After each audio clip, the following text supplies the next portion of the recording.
What's up, investors? It's the Russian dude. Forget the state circus of peace talks, where diplomats sip champagne and sell illusions while secretly knowing nothing will change.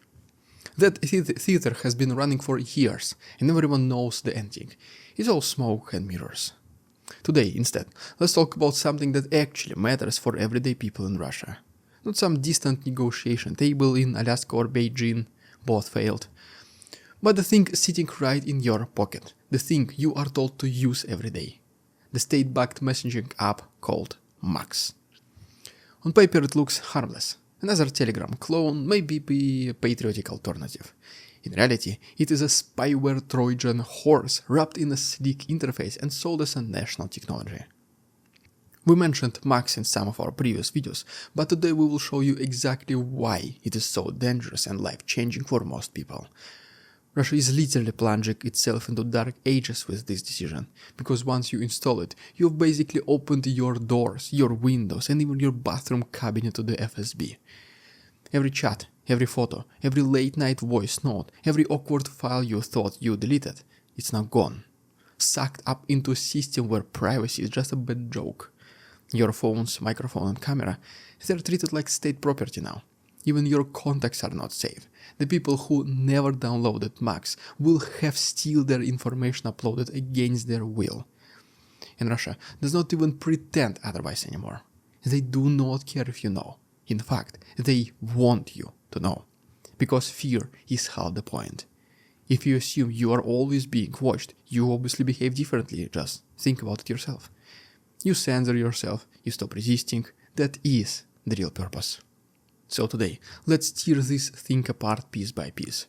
We will look at how the Kremlin markets MAX like it's the new next big thing, how it actually functions behind the scenes, how it deliberately isolates Russians from the outside world, and finally, why this app is less about communication and more about absolute state control. Which is not surprising, since it is happening in Putin's Russia.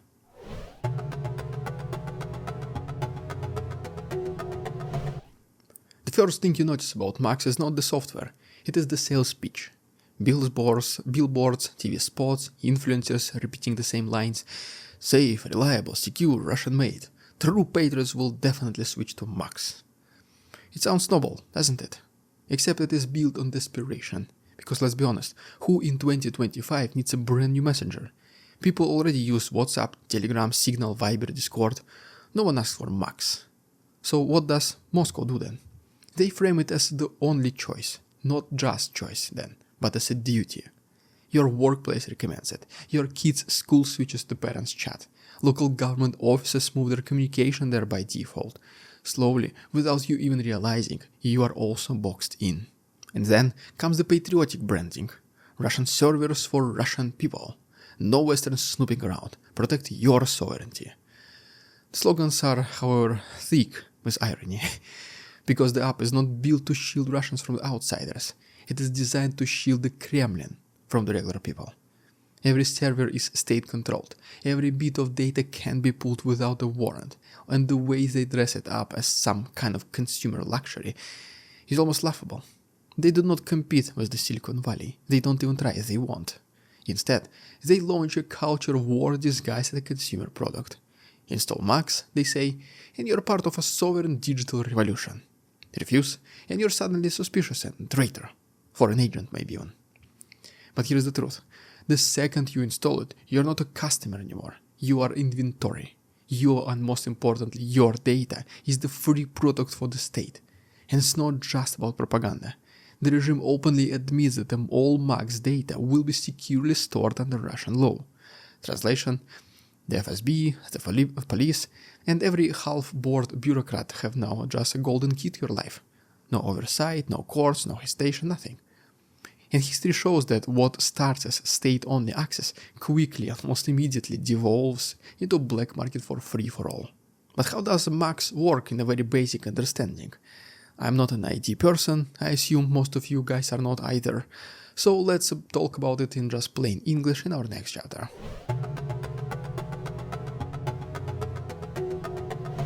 Now let's peel back the code. What does MAX actually do? And most importantly, how? From the moment you download it, it demands every permission you can imagine. Access to contacts, camera, microphone, location, auto start of the app, other apps, you name it. Okay, fine, most men just kinda do that as well. But then, Max keeps going. The app does not sleep, it runs constantly, monitoring your phone 24/7. Your microphone permanently on standby. Your camera, regular ping to confirm it is functional. Your contacts, not just synced, but uploaded wholesale, including every side note you ever typed into their profile. Security experts tested it. Even Kaspersky Antivirus, which usually is very careful about embarrassing Russian software, flagged Max as very suspicious. Because it is not hiding its teeth, it is built to bite. And this is where the danger goes from creepy to catastrophic. Every photo, every voice memo, every late night rant about your boss, all of this stored on Russian government servers. And remember, Russia has a long, embarrassing record of accidental quote-unquote leaks.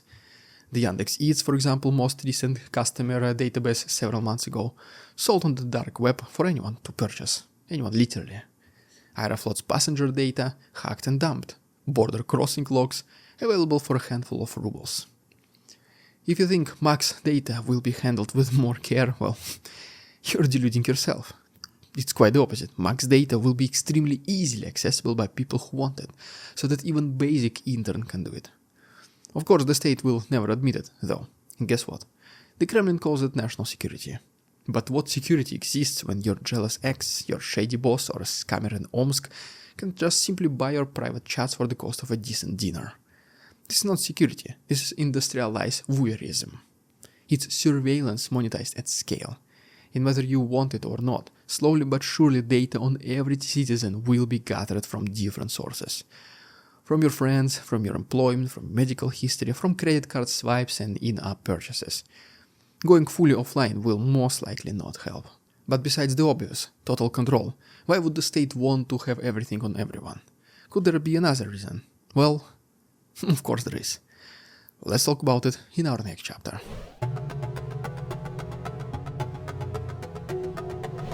So, why bother building Max in the first place? It's not like Russians were crying out for another chat app. Telegram dominates, WhatsApp is huge, Signal exists for the careful. The answer is simple: isolation. Max is a tool for cutting Russia off from the outside world, and the first step was to limit the usage of other messengers. Not outright ban them, like WhatsApp and Telegram are still kind of operational in the territory of Russia, but they're simply unusable. The speed is slow, the video calls are not working, and the servers are down from time to time. Enter flawless and seamless Max. I mean, just look at the rules. You can only register with a Russian or Belarusian phone number. No global rollout, no international expansion, nothing like this ever planned. If your granddaughter in Berlin wants to call her grandma in Moscow, she will have to buy a Russian SIM card first. That's not an accident, that is the design. The idea is to keep Russians trapped inside a digital bubble, where every channel is pre-approved, every news feed is sanitized, and every chat is monitored. This is the Kremlin's dream of the RUNet, a national internet sealed off from the global web. In the Soviet Union they controlled newspapers, TV and radio. Now, in the digital age, they want the same monopoly on informational flow. Max is the entry point to that cage. And do not underestimate how effective it can be. They do not need everyone to love Max. They just need enough institutions to adopt it. Once schools, employers and local governments switch over, regular people will follow, unfortunately for them, out of sheer convenience. That is the trick. You don't need brute force when you have bureaucratic inertia. One day you wake up and realize that all of your group chats are on Max, and there is just simply no easy way back. You're the only one not using Max. So you decide, well, I'll be careful, I will not send any personal data there, I will only strictly use it for work purposes, and just like that, Max appears on your phone.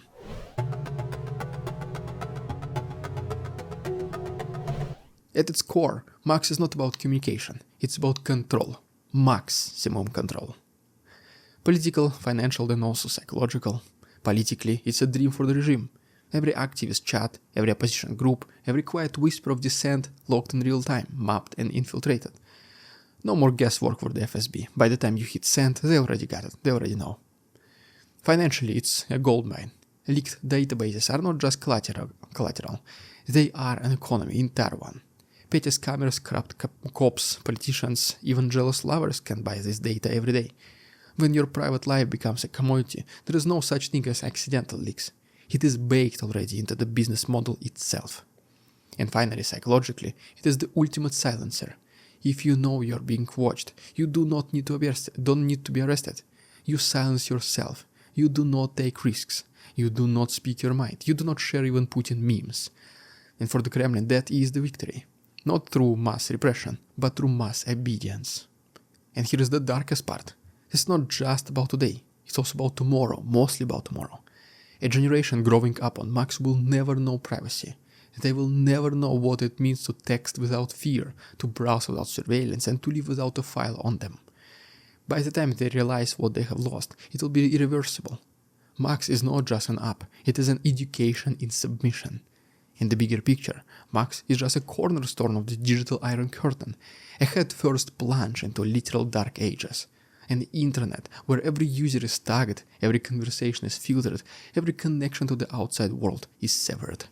Privacy is dead, freedom is a relic, and your phone, the device that should belong to you and you only, has been turned into the regime's favorite surveillance tool. The only question that remains is whether Russians will accept this willingly, shrugging it off as just normal, or whether the sheer and straight-to-the-point absurdness of Max will finally spark a long-awaited resistance. Because make no mistake, Max is not just software, it is a surveillance, it is a silencer, and every download is just another brick in Russia's self-built prison. Well, there you have it, guys. If you haven't done so already, please subscribe to my channel for more videos like this. If you wish to support our work and see an additional chapter that of these episodes and many more, it is going to be uploaded to my Patreon, the link is down below. Thanks so much for watching, see you on Tuesday. We won't succumb to their tricks, the facade they try to sell. Their twisted words and feeble claims are resolved they cannot quell. We see through their lies, their feeble attempts to sway. We do not believe